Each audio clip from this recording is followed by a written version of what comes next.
Happy Friday, everybody. Good morning to you. Tyrone Roberson here. TGIF. Y'all remember that? All y'all 80s babies. Remember in the 90s we had TGIF. Everybody was excited for all the shows and all that. But anyway, it's Friday. It's December the 8th. And a really quick reminder, I see some of you have gone to the YouTube channel. I'm putting all my motivational clips on YouTube. It's called Tyrone Roberson's channel. You can go on there. They're all there. If you want to look at it, you want to, shoot something to someone you think it'll help them for the day or whatever. It's right there on YouTube. YouTube is Tyrone Roberson's channel. So, and thank you to all the subscribers. I've had a few subscribers the last few days, so thank you for that. Today, I want to talk about enlarging your capacity. Enlarging your capacity for your purpose to be fulfilled. And so I have 4 keys today on what it takes to, enlarge your capacity. Number one is fight not to be so defensive. Being defensive, we have natural defense mechanisms in us that, when we go through hard things, we're defensive and we try to, make sure we protect ourselves, but we can't be so defensive that we never let anything in. Imagine in football, imagine a defense that the offense can never move an inch. Where can they grow? What area can they focus on that's going to make them better? And, we're designed to grow. We're designed to be better every single day. We just have to pull it out, harness it. And that's one of the things that's a passion of mine, is to get better every day and to try to help others around me become better as they do the same for me. And so it's hard. It's really hard for a defensive person. It's a challenge for them to grow because you're always, building these barriers and these defense mechanisms, and it's hard for anything to come in. And so number 2 is take correction. Take correction.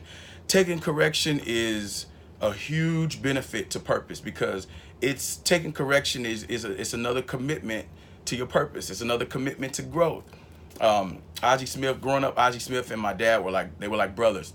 Of course, my dad had passed about almost 7 years ago, but they were like brothers. And Ozzie, he told my dad one time, everybody has potential. Everybody in the major leagues, everybody has, great potential. They have great gifts.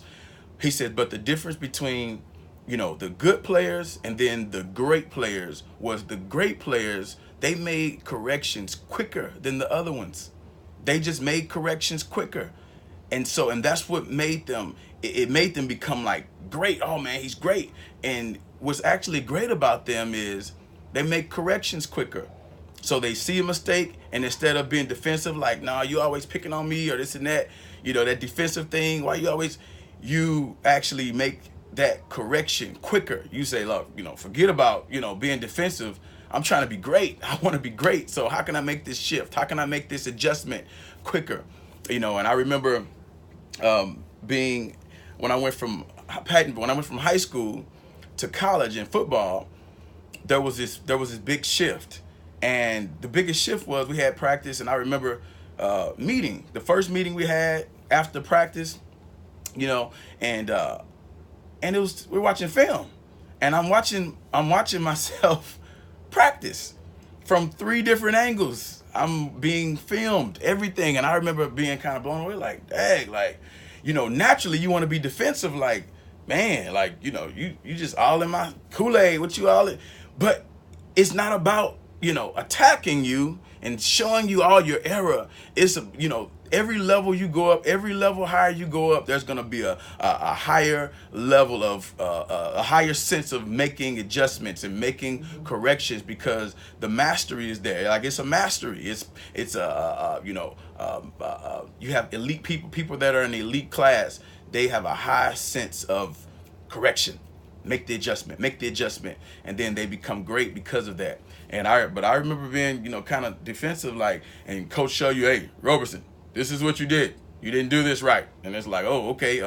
And if I get defensive, I'm not going to go out there the next day and make that adjustment and see what I needed to change. And so taking correction is an awesome thing.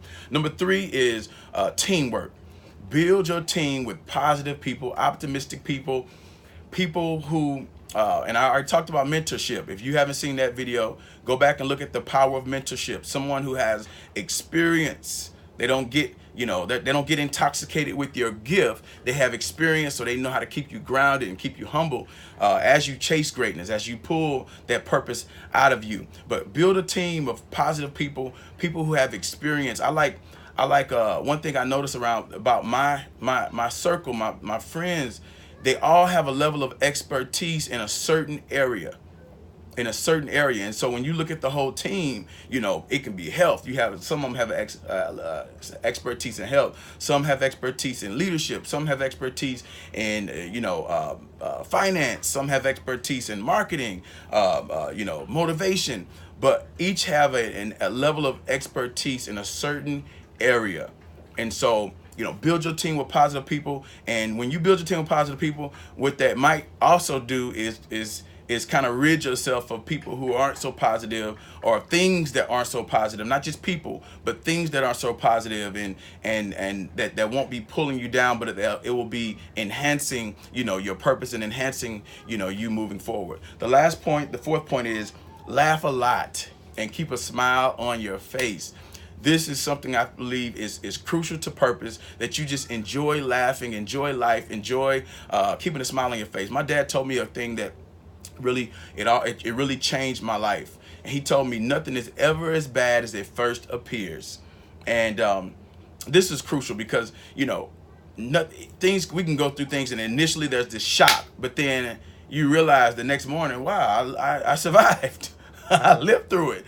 And so this other coach that I listened to, he said something good. He said the best advice he ever gotten was from his 84-year-old grandmother. I'm gonna share this and I'm done. He says his 84-year-old grandmother was on her deathbed. He said she had read thousands of books. It's where he got all his positivity from. It's where he got his wisdom from. And she's on her deathbed. He says, Granny, I need a nugget. What's the golden nugget to life?